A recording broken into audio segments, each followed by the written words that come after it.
We are now going to turn to another topic that has been in the news, and many of you are well aware of this already, the violent crackdowns on protesters in Iran. The death toll has now reached 537, and many, many more have been injured. In Kenya, 3 people have died and 400 were injured in protests about food insecurity earlier this month. Food insecurity. For human rights defenders in too many parts of the world, just speaking out in support of freedom of expression, assembly, or communication can get you harassed, it can get you thrown in jail, or it can even get you killed. But with us today are 2 people that have shown that in spite of these barriers, we can take action to defend free speech and to create and to protect civic spaces. So please welcome Pashtana Durrani. She's a social and political rights activist, the Executive Director of LEARN Afghanistan, and a 2023 Global Citizen Prize recipient. Welcome. And my friend Darren Walker, who's the president of the Ford Foundation, which, as many of you know, is fighting to protect civic spaces across the globe. Welcome to you both. Please have a seat. So I have some questions for the both of you, but I want this to be a freewheeling discussion about these very, very important issues. But let me begin with you, Pashtana, first. You fled Afghanistan in November of 2021 after your work as an activist made you a target of the Taliban. What has happened since then? Well, first of all, I moved to Wellesley. Wellesley welcomed me, but also, I was on the target list for 3 different countries, 2 regional countries and Afghanistan, just because I talked. And since then, just because you taught? Yeah, just because I taught. You were teaching young people, giving them an education, and you were targeted. Yeah, I was targeted just because I talked about girls' education in a group of people who were leading the country and didn't believe in education. And I was interrogated in a regional country whose names I still cannot take. I was arrested, I was questioned, my documents were taken, my laptop, my phone was taken, my brother was harassed, and then I was taken to the US, And you're one of the lucky ones. I mean, we're going to talk about that because you are still here with us today. Darren, you lead one of the largest and most influential social justice foundations in the world. How are you helping people like Pashtana, and how is that a social justice issue? Thanks. Great to be here in this amazing room. The thing that we have to do more of is support civil society in exile. Right? So we need to, and through philanthropy, can support efforts to bring about change around simple things and complicated things like facilitating visas, shelter, and sort of community outreach to ensure that when human rights defenders need to leave, that they have places to go. We need to support human rights defenders in country, and in order to do that, we've got to support their ideas, their institutions, and to support the infrastructure that makes it possible for these organizations and leaders like Pashtana to be able to do their work.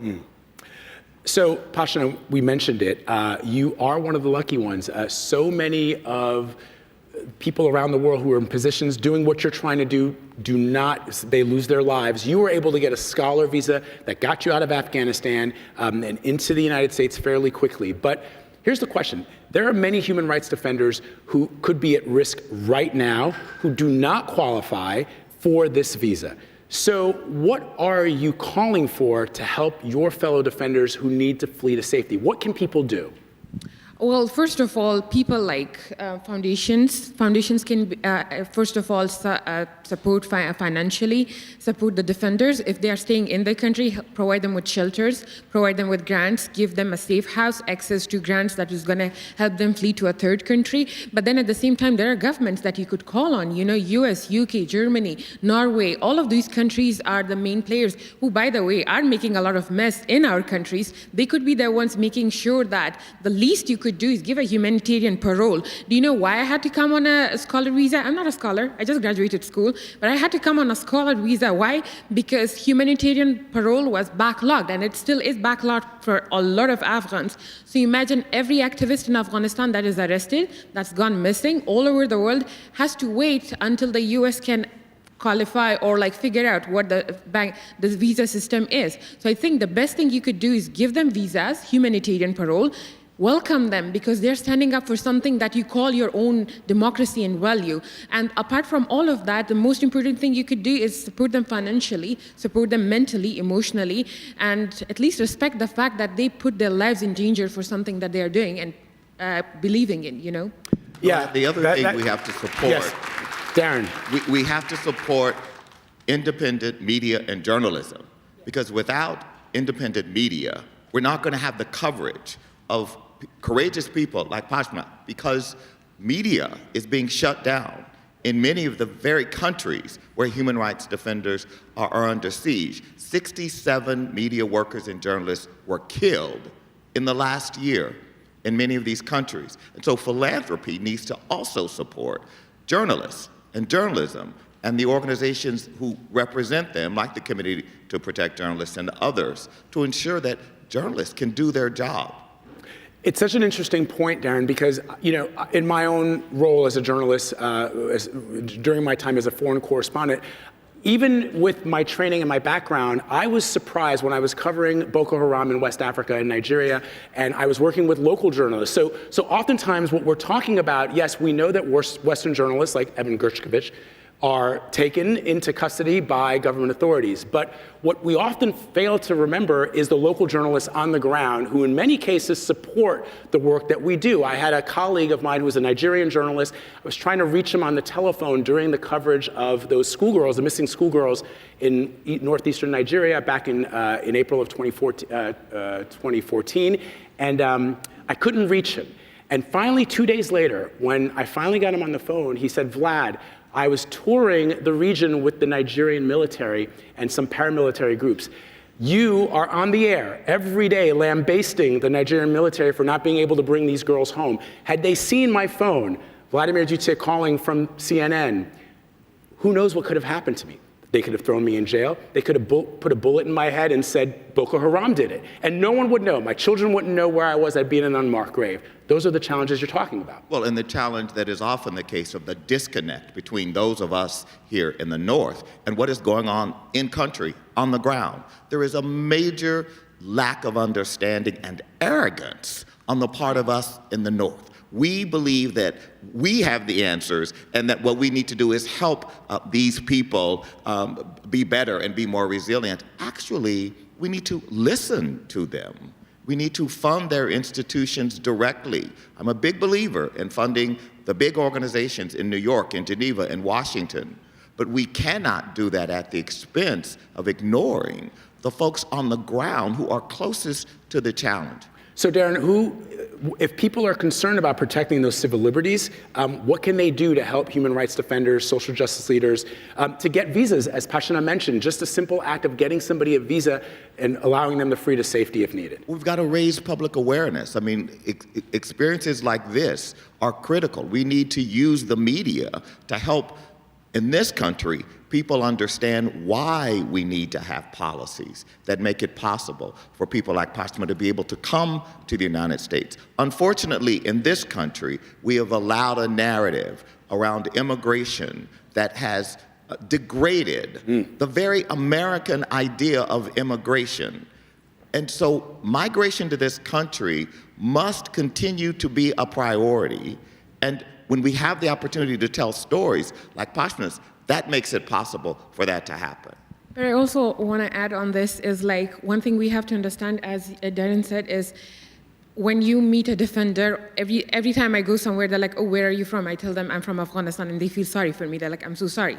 Why are you sorry about me? You know, you don't need to feel sorry. You need to support the people who are doing all of that stuff. But also, most important thing, like people have this illusion that human rights defenders want to end up in the US.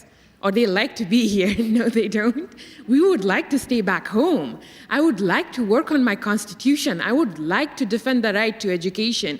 But I can only do that until I'm alive. Do you know why I had to leave? Because one of my friends in the middle of the night had to tell me that you're being stupid. And the fact that you're going to do this, you're going to end up dead in 2 months, or you're going to be forced to say something on camera that you don't believe in. So I think when a Western journalist asks a question, or when a Western organization looks at us, they need a sob story. They need something. You have to be tortured. You have to go through something to be here. No, because I stood for the right thing, I have the right to be in every right place. That's the important thing. That's such an excellent point. That needs to be driven home. You are absolutely right that oftentimes people in other countries, they look to a country like Afghanistan, they read the statistics. According to the United Nations, Afghanistan is the most repressive country in the world for women and girls, banning them from education. But they worry in their minds that, oh, if we do something, what does that mean? It's going to mean immigration to the United States. No, you want to be in your country. You love your country. You love the people in your country. And so what can global citizens do to help women in Afghanistan? They don't need your pity. What do they need? I think the best thing you could do is sometimes when the international actors or your statesmen or congressmen or senators say something like recognizing the Taliban, funding something that's going to go directly towards the Taliban, or in Afghanistan that's going to directly affect the girls of Afghanistan or the women of Afghanistan, pick up that phone, talk to them, ask them questions. Why are you using my taxpayers' money to support a terrorist? Didn't we see that all coming again and again? Ask them questions. One thing we have been ignorant in the past 2 decades about is if we give them money, if we throw money at everything, we're going to find solutions. You never find solutions with money. You have to work with people. I love my country. I want to rebuild my country, but I cannot do it without this country not messing with our politics. So the most important thing you can do is, because you have that passport that I don't, I still travel on expired passport. So you can do is pick up that phone, ask them the question, email them, text them, bug them about your taxpayers' money. That's the most important thing you can do. So powerful. Yeah. Darren, we were talking about the risks that social justice leaders face, including journalists. And as I mentioned, we've all been covering the news of Evan Gershkovich, the Wall Street Journal reporter who has been imprisoned by Vladimir Putin's authorities in Russia. But journalists around the world face enforced disappearance, kidnapping, arrests. I've seen, again, in West Africa, journalists who are trying to just simply cover LGBTQ+ issues in their respective countries being thrown into jail simply for that reason. So how concerning is this that the numbers, if you look at Reporters Without Borders and you see the numbers that are being tracked by UNESCO, there was a 50% increase in the number of journalists killed in the last year. So how concerning is this for you and the Ford Foundation? Well, it's very concerning for us. We have offices in Africa and make grants through those offices to local organizations. And I think what we're hearing all day is we need to listen more, to fund directly more institutions and individuals in country. And the way we can do that is by funding organizations who are in the Global South, who, for example, we have an initiative called Weaving Resilience, which is an $80 million initiative to fund directly organizations in country, journalism organizations, media organizations, civil society organizations, who are led by local people who design their own programs based on their local priorities and needs. So it's just a matter of how we philanthropists in the North need to change our headset from charity to justice. I love that. And when we do that, we will fund in different ways. That is phenomenal. That is phenomenal.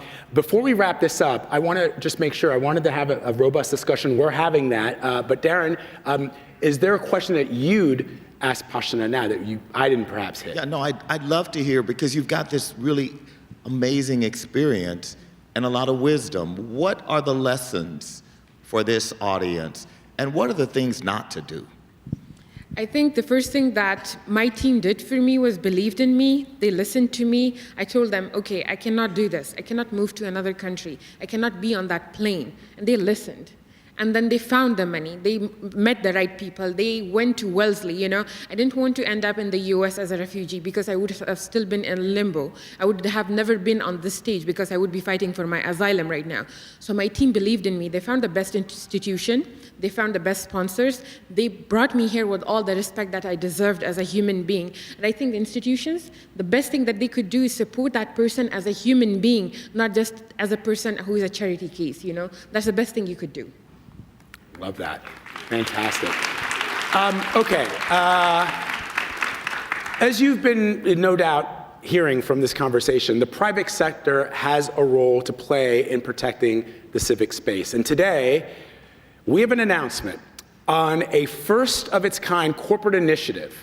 Chris Davis, okay, the International Director, there he is, Chris Davis, the International Director of Activism and Sustainability at The Body Shop, is here in the audience. He's joining us this morning to tell us more about this initiative. Chris, over to you. Sure, thank you very much. It's an honor to be here.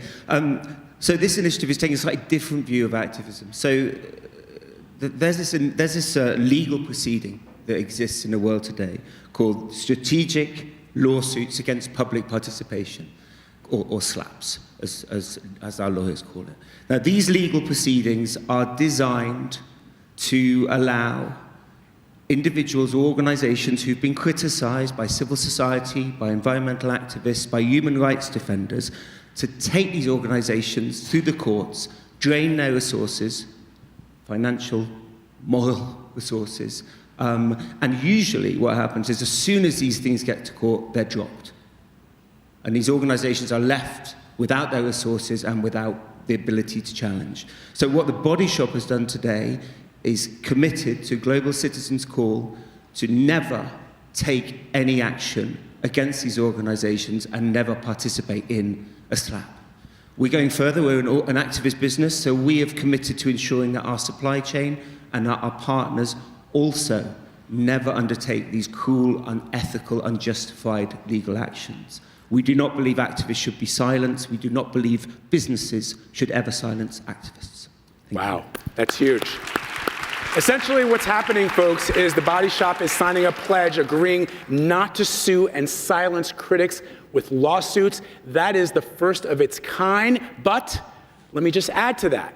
Lush Cosmetics, North America, has also signed on to this pledge because of Global Citizens' work. This is remarkable because I've never heard of anything like this before. Darren, I'm sure you never have either.